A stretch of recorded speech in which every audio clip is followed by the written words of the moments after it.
5월 가정의 달 맞이해서 이렇게 나와서 또한 영상으로 예배드리는 여러분들에게 하나님의 그 은혜가 함께하기를 간절히 기원합니다. 하나님의 예비한 것을 알자라고는 큰 주제를 가지고 1월 둘째 주소부터 말씀을 연속해서 드렸습니다. 하나님은 어느 시대나 사랑하는 자를 찾고 계셨고, 또한 그 사랑하는 자를 통해서 하나님의 사랑을 주기를 원하셨어요. 복을 주기를 원하셨어요. 그래서 구약 시대에는 아브라함과 그의 후손들을 하나님이 선택하셔서 그들에게 복 주시기를 원하셨죠. 그런데 구약 시대는 이렇게 가나안이라고 하는 가나안 땅에 들어가서 그들은 복을 받았는데, 신약 시대를 살아가는 우리에게도 가나안이라고 하는 장소의 개념으로 복을 주실까? 이미 말씀드렸습니다만 신약 시대는 장소의 개념이 아니라 영적인 개념, 영적인 의미로 우리가 예수님 안에 있을 때에 복을 받을 수가 있다라고 말씀드렸습니다. 하나님은 이스라엘 백성들을 어찌하든지 간에 가나안 땅에 들어가기를 원했고, 가나안 땅에 들어가면 그들에게 복을 준다고 그랬어요. 아브라함에게도 이삭에게도 야곱에게도 하나님은 지시하는 땅, 그곳에 들어가라, 땅을 주시고 후손을 주시겠다라고 여러 번에 걸쳐서 약속을 하십니다. 그럼 우리에게 어떤 의미가 있을까? 어떤 의미가 있을까? 우리는 애국과 같은 세상에서 살았었는데 하나님은 저와 여러분들을 사랑하셔서 애국과 같은 세상에서 저와 여러분들을 불러주셨어요. 그리고 교회에 나와서 신앙생활하게 만드셨습니다. 그리고 예수님을 통해서 저와 여러분에게 복 주시기를 원하셔요. 그런데 이스라엘 백성들이 애굽에서 살고 있었을 때 하나님은 그들에게 모세를 보내십니다. 모세를 보내셔서 그들을 애굽에서 나오게 하셨고, 그들이 홍해를 건너서 결국은 어디로 들어가게 되느냐면 광야로 들어가요.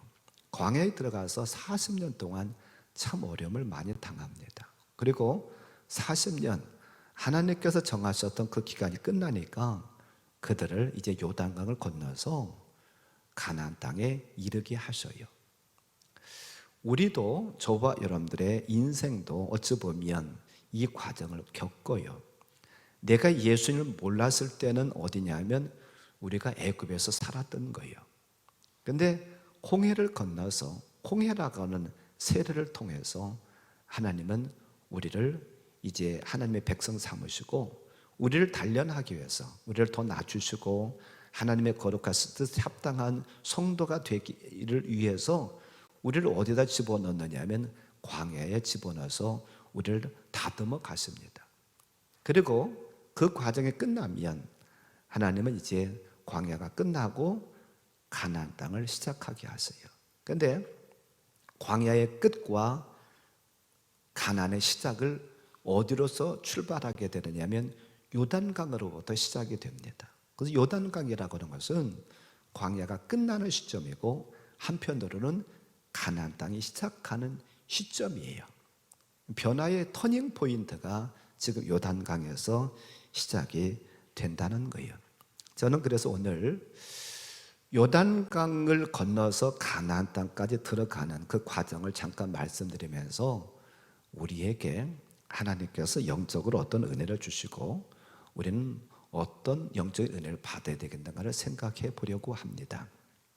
저는 이 애국과 광야 가나안 땅, 즉 하나님이 예비한 것을 알자라고 하는 이 과정을 설명하면서 광야의 특징도 말씀드렸어요. 이진희 목사님의 광야를 읽다라고 하는 그런 책을 통해서 광야의 특징도 말씀드렸고, 또한 광야를 살다라고 하는 그런 책을 통해서 우리보다 신앙에 앞서갔던 신앙의 선배들, 또한 성경에 나오는 인물들도 광야를 거쳤던 것을 말씀드렸습니다. 우리는 자칫 잘못 생각하면 내가 신앙생활 잘못해서 광야를 맞이했어 라고 하려나 모르는데, 신앙생활 잘하는 분들도 광야를 맞이할 수도 있다는 거예요. 하나님은 더 좋은 성도를 만들기 위해서 신앙생활을 하는 분들에게도 광야에 집어넣고 우리를 더 다듬기를 원하신다는 거예요. 아브라함도 요셉 같은 경우도 하나님을 잘 알았지만 그들도 광야 생활했어요. 다윗 같은 경우도 광야라고는 그 기간을 거쳤습니다. 또한 나오미 같은 경우도 그 광야를 거쳤어요. 그래서 우리는 혹시라도 오늘 말씀을 듣는 분들 중에, 여러분들 중에 나는 지금도 광야에 있어, 하나님께서 나를 버리셨는가 봐 라고 하시는 분들은 절대로 그렇게 생각하지 않기를 바랍니다. 광야도 하나님이 여러분들을 사랑하는 하나의 방법이에요. 신앙의 선배들, 성경에 나오는 신앙 인물들은 어찌 보면 광야를 다 거쳤던 분들입니다. 요한도, 세례 요한 같은 경우도 광야를 거쳤어요. 심지어 예수님조차도 광야의 생활을 하셨어요. 그러니까 광야에 있다고 그래가지고 광야의 삶을 살아간다고 해서 하나님 나를 버리신 건가? 절대로 그렇게 않기를 바랍니다. 하나님은 그것도 우리를 사랑하는 하나의 방법이라는 것을 꼭 기억하길 바랍니다. 그래서 저는 오늘 말씀을 크게 두 부분으로 나눠서 생각할 텐데요. 첫째 부분은 요단강을 건너는 과정. 우리는 요단강 건너기 위해서 무엇을 준비해야 될 것인가? 그 부분을 생각해 보고 요단강을 건너서 가나안 땅에 들어가게 되는데, 그 가나안 땅에 들어가면 어떤 복이 임하는가? 그 부분을 좀 나눠서 생각해 보려고 합니다. 첫째로 요단강을 건너기 위해서 이스라엘 백성들이 준비해야 될 게 있었어요. 해야 될 일이 있었습니다. 오늘 우리가 같이 봉독한 말씀이 어디냐면 요단강을 건너는 얘기가 나와요. 우리는 광야에서 요단강을 어떻게 건널 수 있느냐 하면, 저와 여러분의 신앙이 다듬어지고 하나님께서 원하시는 신앙의 영적인 주수가 갖춰져야 우리는 요단강을 건너서 가나안 땅에 들어갈 수 있어요. 광야에서 살면서 그 광야 때문에 근심하고 고통당하고 환경 탓하고 다른 사람 탓하면 광야는 더 길어질 수밖에 없어요. 하나님은 누구에게 초점이 있느냐 하면 저와 여러분 한 사람 한 사람에 초점이 있습니다. 그래서 우리를 변화시키기를 원하시는 것이지, 우리가 변명하고 빠져나갈 군역을 찾는 것을 하나님 원치를 않으세요. 우리에게 혹시라도 광야가 찾아왔다 간다면 하나님이 나의 어떤 부분을 다루시려고, 어떤 부분을 깨려고, 어떤 부분을 낮추려고 이 광야를 나에게 주셨는가 하면서 나 자신을 살펴보는 게 우리에게 중요합니다. 그건 살펴보지 않고 환경이 이래서 저래서 지금 코로나가 왔기 때문에 나는 이렇게 신앙생활 할 수밖에 없어, 아무개를 만나가지고 아무개 잘못 만나서 나는 그 사람 때문에 이럴 수밖에 없어, 그런 변명을 하고 자꾸 다른 것에서부터 어떤 원인을 찾는다고 하면 우리의 광야는 더 길어질 수밖에 없어요. 광야에서는 두 가지만 생각하면 돼요. 첫째로는 뭐냐면 나 자신의 신앙을 점검해 보는 거예요. 왜 이 광야에 들어왔는가? 하나님은 이 광야에서 나의 어떤 부분들을 깎아 나가기를 원하시는가? 어떤 부분을 깨기를 원하시는가? 어떤 부분을 다듬기를 원하시는가? 그것을 찾는 거예요.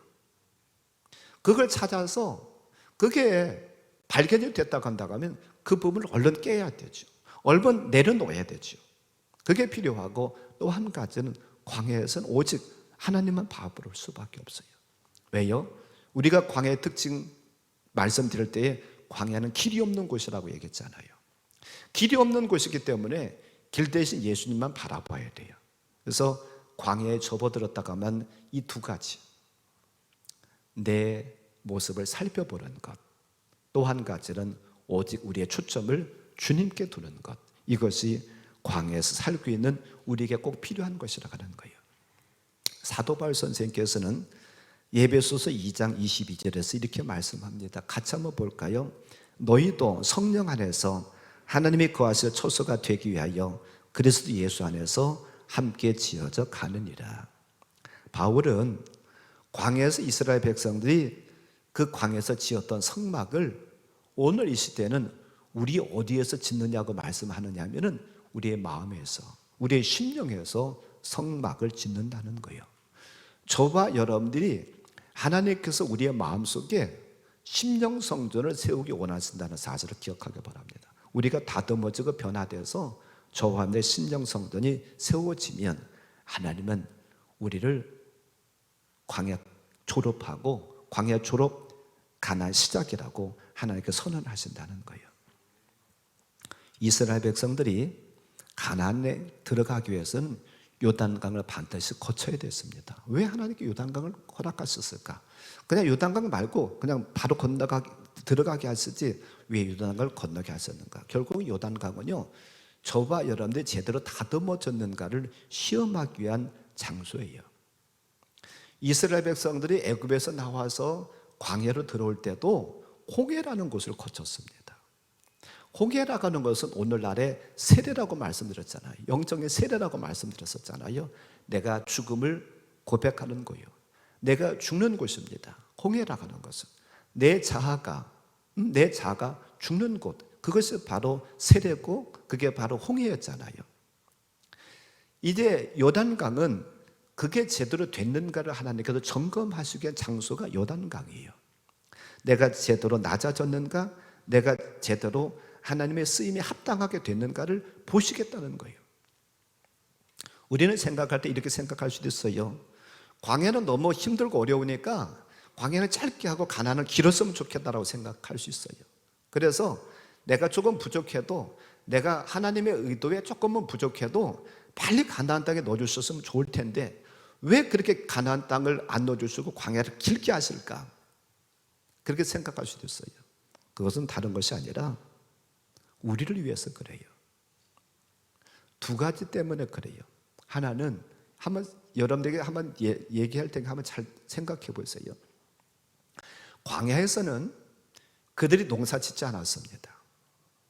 그들이 하늘에서 매일매일 내리는 만나와 메추라기만 먹고 살았어요. 그리고 아마 그들은 양을 길렀으니까 양을 아마 잡아서 먹을 수도 있어요. 근데 주식은 뭐냐면 만나예요. 근데 만나는 늘 새벽마다 이슬과 같이 내렸어요. 그래서 그 이스라엘 백성들은 가서 걷어오기만 하면 돼요. 걷어다가 그걸 그냥 먹기만 하면 돼요.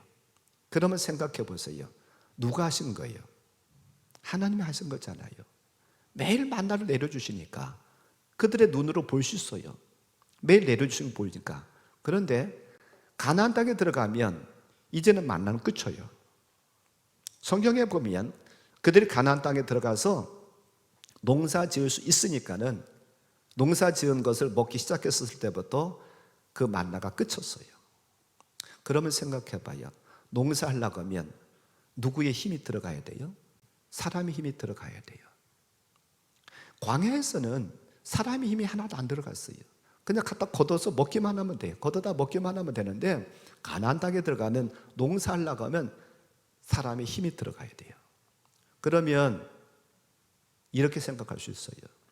이 농사 지은 거 내가 수고해서 거둔 거야. 내가 봄에 씨를 뿌렸고 여름에 가꿨고 가을에 걷었어. 먹고 사는 것 누구의 힘으로? 내 힘으로 하는 거야 라고 생각할 수 있어요. 근데 한번 생각해 보세요. 정말로 가나안 땅에 들어가서 농사 짓는 것이 내 힘으로 다 된 건가요?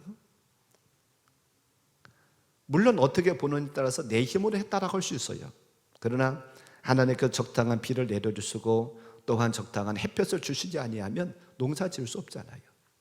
그러니까 이 광야에서 철저하게 신앙이 훈련되지 않고 철저하게 하나님만 바라보는 것이 아니라 한다 하면 가나안 땅에 들어가서 변질되기 쉽다는 거예요. 내가 한 거야. 내가 농사져서 내가 먹고 사는 거야. 내가 직장 생활하면서 내가 먹고 사는 거야. 그들은 그렇게 변질되기가 쉽다는 거예요. 그래서 하나님은 제대로 다듬어지지 아니하면, 제대로 완성되지 아니하면 절대로 가나안 땅에 들일 수 없는 거예요. 또 한 가지는요, 그들이 광야에서는 볼 게 없어요. 환경이 없어요. 볼 환경이 없습니다. 그냥 보이는 것이 맨 암갈색의 그 바위만 보여요. 그리고 그들이 다 모여 살고 있습니다. 그러니까 신앙적으로 변질되기가 쉽지 않아요. 그리고 그들 지도하는 게 누구예요? 모세입니다. 모세가 그들의 눈에 보여요. 모세가 하나님께 기도하면 비가 내리기도 하고 또한 물이 터지기도 하고 샘이 솟기도 하고 모세가 지금까지 다 했어요. 그리고 모세는 하나님과 직접 대면하면서 하나님께 주신 말씀을 가지고 그들에게 선포합니다. 또한 그들에게 눈에 보이는 뭐가 있었느냐 하면 성막이 있어요. 거기서 제사를 드립니다. 그리고 하나님께서 말씀하세요. 그러니까 그들의 눈에 보이는 것은 하나님께서 어찌 보면 하나님께 직접 나타나시지는 않았지만 하나님을 눈으로 보는 것과 비슷한 거예요. 모세가 대리자로서 하나님 이렇게 말씀하셨다, 이렇게 하라고 한다 직접 말씀하시고, 또한 대제사장의 성막에 들어가 가지고 하나님께 주셨던 말씀 받아 가지고 나와서 이스라엘 백성들에게 하나님 이렇게 말씀하신다라고 선포하고, 그러니까 하나님이 인간처럼 어떤 모습을 형체를 가지고 나타나시는 짠하고 나타나시지 않다 할지라도 직접 하나님께서 거기 계시는 것과 비슷한 거예요. 그런 환경에서 그들이 살았기 때문에 하나님을 배반하고 변질해서 돌아가기 쉽지 않아요. 그리고 그들은 광야에서 그 이스라엘 백성들만 모여서 살아요. 다 하나님 찾는 백성들이에요. 그런데 가나안 땅에 들어가면 아니에요. 가나안 땅에 들어가면 거기에 미리 살고 있었던 7 족속들이 있어요. 그 땅에서 이미 주인 행세를 하고서 살던 사람이 있어요. 근데 그들은 하나님을 섬겼던 사람들이 아니고요, 다른 신을 섬겼던 사람들이에요. 그곳에 지금 들어가야 됩니다. 그러면 한번 생각해 보세요. 그리고 그들은 어떤 신을 섬겼었느냐면 농사에 풍요로움을 갖다주는 신을 섬겼었어요. 이 신을 섬기면 농사가 잘 된다더라. 그러니까 하나님을 섬기지 않고 다른 신들을 섬겼어요. 바알을 섬기기도 하고 아세라 신을 섬기기도 하고 그랬거든요. 한번 생각해 보세요. 이제 가나안 땅에 들어가면 하나님만 섬기는 게 아니라 바알 신을 섬기는 사람들 있고 아세라 섬기는 신도 있고, 그 신을 섬기면 우리가 농사에서 먹고 살아야 되는데 농사가 잘 된다고 해. 그러면 여러분들 어떠실 것 같아요? 끝까지 하나님 섬기는 거 고집할 것 같아요? 농사가 잘 된다는데? 하나님은 그것을 미리 하셨기 때문에 그들이 가나안 땅에 들어가서 여기서 광야에서 철저하게 훈련받지 않고 가나안 땅에 들어가면 변질되기 쉽다는 것을 하나님은 아시는 거예요. 그러니까 철저하게 이 광야에서 훈련받기를 원하셨어요. 그래서 그들은 40년 동안을 광야에서 뺑뺑뺑뺑 돌면서 하나님께서 철저하게 그것을 훈련시켰는데도 불구하고 나중에 보면 가나안 땅에 들어가서 그들이 변질이 됩니다. 결국은 변질이 돼서 하나님은 또 한 번 그들에게 광야에 집어넣어요. 그때 넣었던 광야는 어떤 광야냐면 아수르라고 하는, 바벨론이라고 하는 그런 광야에다 집어넣으셔서 그들이 또 포로로 잡혀가 가지고 70년간 고통을 당하는 광야에 또 집어넣어요. 우리에게 필요한 것은 하나님 이 광야 빨리 끝나고 가나안 땅에 빨리 들어갔으면 좋겠습니다라가 아니라, 하나님 내가 이 광야에서 철저하게 훈련받고 철저하게 하나님 중심으로 되기를 원합니다. 그게 더 필요하다는 거예요. 그래야 가나안 땅에 들어갈 수 있다는 거예요. 연말이 되면 감리교단에서는 당회라는 것을 하지요. 그리고 당회가 되면은 임원들을 세웁니다. 당회를 앞두고서는 참 목사들의 고민이 많아요. 임원을 세울 때 고민이 많아요. 세워야 될까 말아야 될까. 근데 어떤 분은 그래요. 목사님, 아무게 좀 덜 됐어도요, 아직 조금 덜 됐어도요, 권사 세우면 잘할 거예요. 장로 세우면 잘할 거예요. 세우지요. 근데 혹시라도 여러분들 중에서도 그런 마음 갖고 계신 분들이 계시다고 하면 오늘 말씀을 들으면서 잘 생각해 보길 바랍니다. 제대로 다듬어지지 않았는데 가나안만 들어가는 것이 그게 복인가? 제대로 다듬어지는 것이 복인가? 한번 곰곰이 새겨보길 바라요. 이제 하나님이 어느 정도 다듬어졌으면, 제대로 다듬어졌으면 가나안 땅에 들여보내요. 근데 가나안 땅에 들여보내기 위해서 오늘 말씀 보니까 요단강을 건너라 가시거든요. 근데 요단강 건너는 모습을 오늘 우리가 봉독한 1절부터 소개하고 있어요. 자, 먼저 보니까 그들이 시딤에서 어디에 이르게 되느냐면 요단에 이르렀다라고 1절에서 말합니다. 또한 백성들에게 자기 자신들을 성결하게 하라, 깨끗하게 하라. 이제 요단을 건널 테니까 깨끗하고 성결하라. 5절에서 말씀합니다. 또한 3절과 6절에서는 레위 제사장들이 언약궤를 매라, 언약궤 법궤를 매라라고 말하고 있어요. 또한 4절 말씀에 보니까 이스라엘 백성들은 언약궤를 맨 제사장들을 거리를 두고 2000규빗이라고는 거리를 두고 따라가라 라고 말합니다. 그리고 17절 말씀에 보니까 그렇게 다 한 다음에 제사장들이 먼저 요단강에 들어가니까 흘러내리던 물이 그쳐가지고 마른 땅같이 되었고 백성들은 제사장의 뒤를 따라서 그 요단강을 다 건넜다라고 말씀하고 있어요. 이게 지금 요단강을 건너는 장면이에요. 근데 저는 이 요단강을 건너는 장면 속에서 두 가지를 말씀드리려고 합니다. 우리가 무엇을 준비해야 될 것일까? 첫째로는 무엇이냐면요, 제사장들이 지금 어깨에다가 언약궤를 메고 법궤를 메고 요단강을 들어가요. 작년에 제가 성막을 말씀드리면서 이 법궤에 대해서, 언약궤에 대해서 자세히 말씀드렸습니다만, 이 법궤는 무엇이냐면 하나님 자신이라고 얘기할 수 있어요. 오늘날에 이 법궤를 말한다고 하면 예수님이시다, 혹은 교회다, 하나님의 말씀이다, 이렇게 말하고 싶어요. 제사장이 능력이 있어서 요단강을 건넜던 것이 아니에요.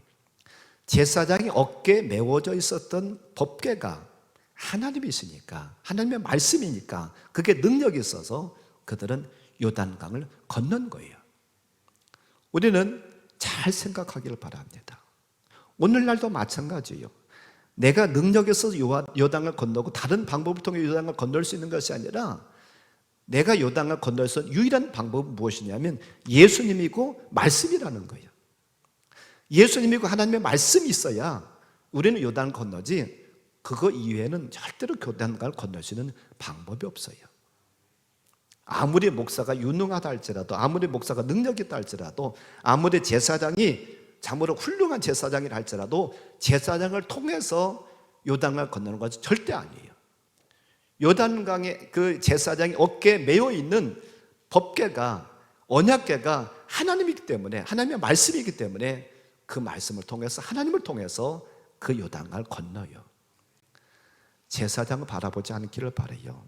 목사 바라보면서 신앙생활 절대로 하지 않기를 바랍니다. 하나님의 말씀이, 예수님이 우리 신앙생활의 중심이지 목사가 아니에요.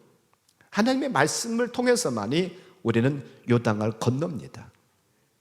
구약 성경에 보면 법궤를 가지고 있었던 그들에게 큰 은혜가 있어, 큰 복이 있었어요. 하나님은 처음에 누구에게 법궤를 주어주셨느냐 하면 모세에게 주어지잖아요. 그러니까 모세가 복이 있었어요. 그 다음에 오늘 말씀에서는 여호수아에게 법궤를 주어주셔요. 물론 여호수아 개인에게 주어진 건 아니지만 여호수아에게 주어졌습니다. 그랬더니 여호수아가 복을 받아서 그들이 이 법궤를 앞세워가지고 요단강을 건너서 가나안 땅에 들어가고 가나안 땅을 차지해요. 그뿐만 아니라 사무엘 선지자에게 법궤가 임했었어요. 그 다음에 오벳에돔에게도 이 법궤가 임합니다. 다윗에게도, 솔로몬에게도. 이렇게 그들이 법궤를 가지고 있었을 때에 그들에게 복이 왔어요. 사무엘하 6장 11절 말씀에 보니까 같이 한번 읽어볼까요? 여호와의 궤가 가드 사람 오벳에돔의 집에 석 달을 있었는데 여호와께서 오벳에돔과 그의 온 집에 복을 주십니다. 이처럼 법궤가 누구에게 있느냐에 따라서 그와 그의 가정에 복이 왔다는 거예요. 오늘날은 이 법궤가 무엇이라고요? 예수님이시고 교회고 하나님의 말씀이에요.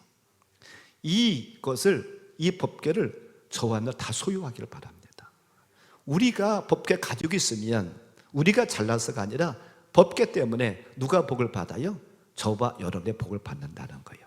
오벳에돔이 대단해서 복을 받았던 것이 아니라 오벳에돔의 집에 법궤가 있으니까 하나님께 그 가정에 복을 주셔서 복을 받았어요. 아무쪼록 예수님을 소유하기를 바라고 하나님의 말씀을 꼭 간직하고 살기를 바랍니다. 그러면 복을 받을 수 있어요.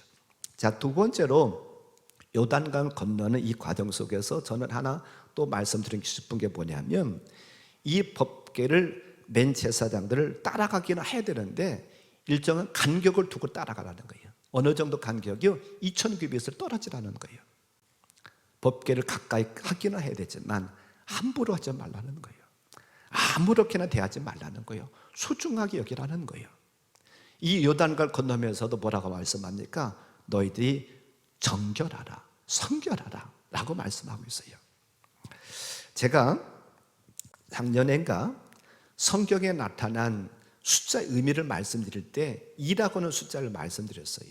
2라고는 숫자는 어떤 숫자였는지 아십니까? 기억하세요? 무엇을 상징하냐면 첫째로는 예수님을 상징하는 입니다. 숫자입니다. 그 다음에 또 무엇을 상징했었어요?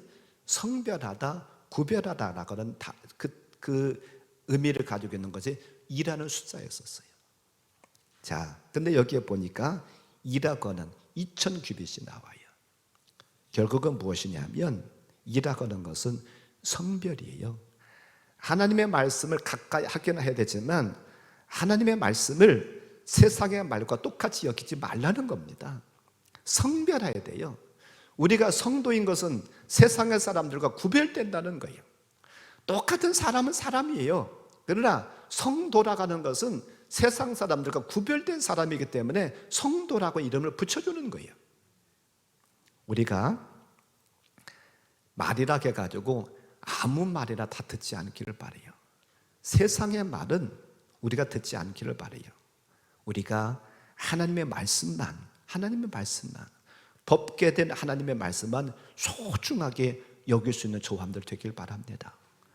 예수님을 또한 교회를 하나님의 말씀이 법궤니까 이 가까이 하되 우리는 무시하지 않기를 바랍니다. 함부로 하지 않기를 바라요. 또한 나의 어떤 목적을 위해서 예수님이나 교회를 이용하지 않기를 바랍니다. 내가 큰 교회 나가면 더 많은 손님이 오니까, 내가 큰 교회 나가면 6월 1일 날 지방선거에서 더 표를 많이 받을 수 있으니까 우리는 그렇게 하나님이나 예수님 교회를 이용하지 않기를 바랍니다. 이것은 법궤를 가까이 하는 거나 마찬가지예요. 그래서 이 요단과 건너기 두 가지, 법궤를 따라가야 되지만 법궤를 함부로 하지는 말아라. 이게 요단을 건널 때에 우리가 가져야 될 자세입니다. 그러면 크게 두 번째로 요단을 건너서 가나안 땅 들어가면 어떤 복이 오는가? 저는 이미 앞서서 가나안 땅에 들어가서 받을 복을 2주에 걸쳐서 제가 이미 앞에서 했었습니다. 근데 저는 오늘 어디다 주안점을 두고 말씀드리고 싶으냐면, 우리는 육적인 가나안 땅, 즉 이 땅에서도 우리가 잘 돼야 되는 건 사실입니다만 더 중요한 가나안 땅은 어디냐면 영적인 가나안이에요. 영적인 가나안은 어디냐면 결국은 새 하늘과 새 땅, 새 예루살렘인 천국입니다. 거기에 다 들어가야 돼요. 아무리 이 땅에서 많은 것을 가지고 아무리 오래 살고 아무리 떵떵거리고 산다 할지라도 인생 끝나면 그것을 끝난다고 하면 무슨 소용이 있겠어요? 그것 때문에 우리가 교회 나와서 신앙생활하는 거 아니잖아요. 그것 때문에 우리가 교회 나왔다고 한다면 다른 종교를 찾아가도 다 할 수 있습니다. 우리가 중요한 것은 무엇이냐면, 우리 기독교만 유일한 종교는 무엇이냐면 부활이고 내세가 있다는 거예요. 천국이 있다는 거예요. 우리는 이 땅에서도 잘 되기를 바라요. 그러나 더 중요한 것은 조함들이 저 천국을 다 소유하기를 바랍니다. 천년왕국에 다 들어가는 조함들 되기를 주님의 이름을 가져 축원합니다. 그러면 가나안 땅에 들어가서 받을 복이 무엇인가 몇 가지 말씀드리면서 아무쪼록 저와 여러분들이 영적의 복을 받기를 원해요. 첫째로는 가나안 땅은 하나님께서 주시겠다 약속하신 땅이에요. 이 땅은 아브라함에게도 이삭에게도 야곱에게도 맹세하시면서 주시겠다 약속하셨어요. 신명기 1장 8절 말씀에 보니까 내가 너의 조상 아브라함과 이삭과 야곱에게 맹세하여 그들과 그들 후손에게 주리라 한 땅이 너희 앞에 있으니 들어가서 그 땅을 차지할지니라. 하나님께 주시겠다 약속하셨대요. 복을 주겠다 약속하셨대요. 이 땅에서도 여러분들 잘 되기를 바라는데 우리에게 신약시대에도 약속하신 게 있어요. 예수님께도 우리에게 약속하신 게 있어요. 마태복음 10장 32절에서 이런 약속을 하셨습니다. 같이 볼까요? 누구든지 사람 앞에서 나를 시인하면 나도 하늘에 계신 네 아버지 앞에서 그를 시인할 것이요. 아멘. 믿음의 조상들에게 약속하시고 약속하신 것을 이루신 하나님께서는 오늘날에도 마찬가지로 우리에게 예수님을 통해서 약속하신 것이 무엇이냐면, 사람 앞에서 나를 시인하면, 다른 말로 얘기하면 예수님을 믿으면 하나님 앞에서 저와 여러분들을 시인할 거라는 거예요. 즉 다른 말로 하나님을 통해서 천국의 백성이 되게 하겠다라고 말씀하셔요. 이런 복이 저와 여러분에게 있어지기를 바랍니다. 두 번째는 어떤 복이냐면, 어떤 약속의 복을 주셨느냐면, 두 번째로는요, 가나안 땅은요 안전한 곳이래요. 하나님께서 다 지켜주시겠대요. 신명기 1장 30절 33절에서 이런 말씀을 합니다. 같이 볼까요? 너희보다 먼저 가시는 너희 하나님 여호와께서 애굽에서 너희를 위하여 너희 목전에서 모든 일을 행하신 것 같이 이제도 너희를 위하여 싸우실 것이며, 그는 너희보다 먼저 그 길을 가시며 장막 칠 곳을 찾으시고 밤에는 불로 낮에는 구름으로 너희가 갈 길을 지시하신 자이시니라. 아멘. 하나님께서 이스라엘 백성들을요 가나안에서 안전하게 지켜주시겠대요. 하루에도 얼마나 많은 사건 사고가 일어납니까? 우리의 가까이 있는 사람이 그럴 수도 있고, 우리는 모르지만 먼 사람들도 하루에도 수많은 사건 사고가 일어나요. 다치고 죽고 하는 일들이 얼마나 많이 일어납니까? 어떨 때는 그런 것 때문에 눈물을 흘리기도 하고 밤잠 못 자기도 하고 하는 일들이 얼마나 많아요. 그런데 저 천국에 가면은요 그런 게 없겠대요. 요한계시록 21장 4절 말씀을 같이 보기를 원합니다. 요한계시록이에요. 요한계시록 21장 4절 말씀. 모든 눈물을 그 눈에서 닦아주시니 다시는 사망이 없고 애통하는 것이나 곡하는 것이나 아픈 것이 다시 있지 아니하리니 처음 것들이 다 지나갔음이라라. 아멘. 천국에는 무엇이 없대요? 눈물도 없고, 우리가 이 땅에서 사건과 사고 때문에 눈물 흘리는 일들이 얼마나 많아요. 또한 거기는 애통하는 것도 없대요. 곡하는 것도 없대요. 또 뭐도 없어요? 사망도 없고 또한 아픈 것도 없대요. 그러니 얼마나 귀한 곳이에요. 이 땅에서 우리가 그런 안전하지 못하고 어떤 사고 당하고 그런 것 때문에 한숨 짓기도 하고 통곡하기도 하고 눈물 흘리기도 하고 그렇잖아요. 아픈 것 때문에 얼마나 힘들어합니까? 병원에 가서 다 고칠 수만 있으면 좋을 텐데 병원 가서도 고칠 수도 없는 일들이 얼마나 많아요. 저도 아픈 분들 위해서 늘 기도합니다만 제 생각 같아서는 그냥 기도 한번 해가지고 다 나았으면 좋겠어요. 근데 그렇게 되지 않잖아요. 이 땅에 살면서는 늙기도 하고 병들기도 하고 고통당하기도 하잖아요. 그런데 우리가 갈 영원한 가나안 땅에서는요 눈물 흘리는 것도 없고 애통하는 것도 없고요 아픈 거 없대요. 이런 곳을, 이런 가나안 땅을 다 차지하기를 주님의 이름으로 간절히 축원합니다. 그 다음 세 번째로는요 그 땅에서 하나님께서 우리에게 기업을 주시겠다 약속하셨어요. 신명기 3장 20절에서 그렇게 말씀합니다. 여호와께서 너희에게 주신 것 같이 너희 형제에게도 안식을 주시리니 그들도 요단 저쪽에서 너희 하나님 여호와께서 그들에게 주신 땅을 받아 기업을 삼기에 이르거든 너희는 각기 내가 준 기업으로 돌아갈 것이니라. 하나님께 기업을 주시겠대요. 이 기업은 다른 걸로 얘기한다고 하면 물질이라고 얘기할 수 있을 거예요. 여호수아서는 이스라엘 백성들이 요단을 건너서 가나안 땅에 들어가 가지고 땅을 나누는 얘기를 다루고 있어요. 우리가 이 땅에서 이왕이면 물질적으로도 잘 살길 바랍니다.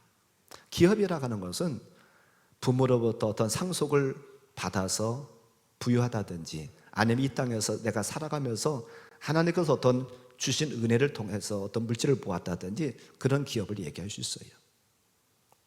이왕이면 이 땅에서도 우리가 복을 받아서 많은 것들 누리고 살기를 원해야 됩니다. 그러나 더 중요한 것은 우리가 저 천국에 가서 영원한 기업이 있대요. 그 영원한 기업을 많이 차지하기를 바라요. 그러면 그 영원한 기업이 얼마나 아름답고 얼마나 좋은 것인가 한번 보지요. 자, 요한계시록 21장에 보면 천국의 모습을 얘기를 하고 있어요. 그 천국은 새 예루살렘 성, 그곳은 크고 높은 성곽이 있고 12문이 있는데 성곽은 다 옥으로 되어 있대요. 벽옥으로 쌓여 있대요. 그리고 성은 다 정금으로 되어 있대요. 요한계시록 21장 18절과 21절 한번 같이 보지요. 그 성곽은 벽옥으로 쌓였고 그 성은 정금인데 맑은 유리 같더라. 또 그 12문은 12진주니 각 문마다 한 개의 진주로 되어 있고 성의 길은 맑은 유리 같은 정금이더라. 이보다 더 아름다운 것이 어디 있어요? 신명기 6장 11절 말씀에서는 뭐라고 말씀하시냐면 우리가 집을 짓지 않았어도, 우리가 우물을 파지 않았어도, 우리가 그 어떤 실과 그 나무를 심지 않았어도요 거두게 하시겠대. 지금 여기 나왔네. 보니까 내가 채우지 아니한 아름다운 물건이 가득한 집을 얻게 하시며, 내가 파지 아니한 우물을 차지하게 하시며, 내가 심지 아니한 포도원과 감람나무를 차지하게 하사 내게 배불리 먹게 하실 때에, 이게 가나안 땅에 들어가서 받을 복이라는 거예요. 내가 집을 짓지 않았어도 집을 차지할 것이고, 내가 집에다 어떤 걸 채우지 않았어도 채운 것을 내가 사용할 것이고, 내가 우물을 파지 않았어도 내가 물을 마실 것이고, 내가 어떤 과일 나무를 심지 않았어도 과일을 따먹을 것이래요. 천국에서 그런 일이 벌어질 것이라고 하는 거예요. 조금 전에 우리가 보았던 요한계시록 21장 18절과 21절 말씀을 보면 그 성을 우리가 무슨 성곽을 쌓는다든지 성에 길을 놓는다든지 그 집을 세운다든지 하지 않았음에도 불구하고 그 나라에 가면 우리에게, 저와 여러분에게 이 좋은 집이 있다는 거예요. 이 얼마나 아름답고 귀한 집이에요. 이런 집들을 다 소유하시길 바랍니다. 그 다음에 우리는 가나안 땅에 들어가면 장수의 복을 주시겠대요. 신명기 5장 33절에 보니까 너희 하나님 여호와께서 너희에게 명령하신 모든 도를 행하라. 그리하면 너희가 살 것이요 복이 너희에게 있을 것이며 너희가 차지한 땅에서 너희의 날이 길리라. 장수하겠대요. 이왕이면 이 땅에서 여러분들이 한 150년, 한 200년까지 사시기 바랍니다. 근데 건강하게 사셔야 돼요. 이왕이면 이 땅에서 건강하게 한 150년까지 사세요. 근데 천국에 가면은요 그보다 훨씬 더 많이 산대요. 얼마만큼이요? 죽음이 없대요. 죽음이 없대. 요한계시록 21장 4절 아까 보았던 말씀에 보니까는 사망이 없다. 사망이 없다라고 말씀하고 있어요. 사망이 없다는 얘기는 뭐예요? 영원히 산다는 거예요.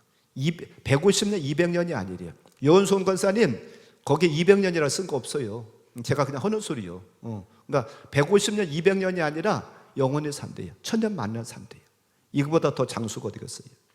이런 복이 저와 함께 있어지길 바라고, 마지막 한 가지만 더 말씀드리면 그 땅은요 머리가 되고 꼬리가 되는 일이 없대요. 자, 신명기 28장 13절 말씀 같이 봅니다. 여호와께서 너를 머리가 되고 꼬리가 되지 않게 하시며 위에만 있고 아래에 있지 않게 하시리니 오직 너는 내가 오늘 내게 명령하는 내 하나님 여호와의 명령을 듣고 지켜 행하며. 아멘. 애들을 기도해 줄 때에 이 귀절 얘기 좀 참 좋아하더라 하셔요. 아무개가 머리가 될지언정 꼬리가 되지 않게 해주세요 그러면 참들 좋아하시는데, 이것은 이 땅에서도 잘 되는 것이죠. 남들 위에 쓰는 것이죠. 이 땅에서도 이런 일이 있기를 원합니다. 요즘 새벽에 창세기를 보면서 요셉을 보았는데, 요셉같이 하나님께 붙잡힌 한 사람이 잘 되니까 나라가 복을 받고 그의 집이 복을 받잖아요. 이런 인물들이 저와 여러분의 가정에서 많이 나오기를 원합니다. 저와 내 자녀들에게서 많이 나오기를 원해요.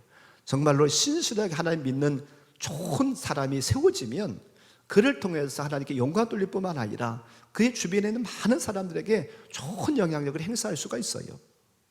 이 땅에서도 이왕이면 그렇게 살아가야 됩니다. 그런데 더 귀한 것은요, 천국에 가면 저와 여러분들이 어떻게 되느냐. 요한계시록 22장 5절 말씀을 같이 봅니다. 같이 보지요. 다시 밤이 없겠고 등불과 햇빛이 쓸데없으니 이는 주 하나님이 그들에게 빛이십니다. 그들이 세세토록 왕노릇 하리로다. 아멘. 천국에 가면은요, 저와 여러분의 신분이 뭘로 변한대요? 왕으로 변한대요. 이 땅에서 통장 반장 한 번도 못 해봤어도 상관없어요. 학교 다니면서 분단장도 못 해봤어도 상관없어요. 천국에 가면 저와 여러분의 신분이 뭘로 변한다고요? 왕이 된대요. 그래서 영원히 그분과 다스린다라고 말씀하고 있어요. 이런 복이 어디 가서 주어질 복이에요? 천년 왕국에서 주어질 복이에요. 아무쪼록 저와들이 이런 복들을 다 받으시기 바랍니다. 이 땅에서 잘 되는 것도 중요해요. 잘 돼야 되죠. 그러나 우리가 이 땅에 영원히 사는 것 아니잖아요. 권력의 무상함을 우리가 보잖아요. 5년 전에 떵떵거렸던 분이 초라하게 퇴임해서 돌아가는 거 보잖아요. 몇 년 아니에요. 그러나 우리가 천국에 가서 왕 노릇은 언제까지 해요? 영원히 한대요. 그러니까 이런 복이 저와 함께 있어지기 원합니다. 오늘 말씀이 잠깐 종합하고 맺으러 갑니다. 광야를 거쳐서 이제 결국 가나안에 들어가는데, 가나안에 들어가기 위해서는 요단강을 반드시 건너야 돼요. 요단강을 뭘로 건널 수가 있느냐? 법궤를 앞세워야 됩니다. 법궤가 없어서는 절대 요단강 건널 수 없어요. 법궤는 다른 것으로 예수님이시다, 또한 이 교회다, 또한 하나님의 말씀이다 얘기할 수 있습니다. 하나님의 말씀만 여러분들 앞세우기를 바라요. 그래서 가나안 땅에 다 들어가길 바랍니다. 가나안 땅에 들어가니까 너무 귀하고 너무 좋은 게 많잖아요. 아무쪼록 이 땅에서도 육의 가나안도 누리시기를 바라고, 더 중요한 것은 영적인 가나안 땅을 다 소유하기를 바랍니다. 그래서 이 다음에 저 천국에서 저와 함들 한번 만나자고요. 만나서 대전 선교교회 옛날에 다녔던 분 모이세요. 그러면 다 같이 모이자고요. 왕들끼리 다 모여가지고 어느 보호를 누가 차지할 것인가 그때 나눠보자고요. 그래서 왕들끼리 다 모여가지고 그 나라에서 행복한 그러한 삶이 영원히 계속되시기를 주님의 이름으로 간절히 축원합니다. 오늘 말씀 붙잡고 한 1분만 같이 기도하겠습니다. 하나님, 내가 요단강을 건너서 법궤를 앞세움으로 요단강을 건너서 나도 천년왕국에 들어가기 원합니다. 하나님, 오직 하나님 말씀을 앞세우는 자가 되게 해주세요. 그리고 그 나라 들어가서 영원히 왕도로 탈 수 있는 자가 되게 해주세요. 함께 기도하겠습니다. 오 주님, 고맙습니다. 이 시간에도 저희들 불러주시고 말씀을 통해서 귀한 것 깨닫게 해주시니 감사합니다. 하나님, 땅만을 내려다보면서 슬픔 가운데 젖어있는 저희들 절대로 되지 않게 하시고 눈을 들어서 하나님 바라보기를 원합니다. 하나님 말씀 안에 귀한 것을 깨닫고 하나님 말씀은 앞세움으로 말미암아 요단강을 건널 수 있도록 주여 도우시옵소서. 내 힘으로가 아니라, 제사장의 힘으로가 아니라 말씀의 힘으로, 법궤의 능력으로만 요단강을 건널 수 있었습니다. 아무쪼록 하나님 말씀을 앞세우고 예수님 앞세움으로 요단강 건너서 가나안 땅에 들어가 영원한 것들을 누리는 저희들 되기를 합니다. 이 땅에서는 누려보지 못했던 것, 각종 좋은 것을 그 나라에서 영원히 누리고 예수님과 함께 왕노릇하는 저희들 다 될 수 있도록 주여 도우시옵소서. 오늘 말씀을 들은 성도들 한 심령도 천국에 들어가지 못하는 자들 없게 하시고 모두 다가 다 천국에 들어갈 수 있도록 주여 도우시고 주님을 찬양하며 오직 주님과만 함께 할 수 있는 저희들 되게 하시옵소서. 감사합니다. 감사합니다. 영광 받아 주시옵소서. 예수님 이름으로 기도합니다. 아멘.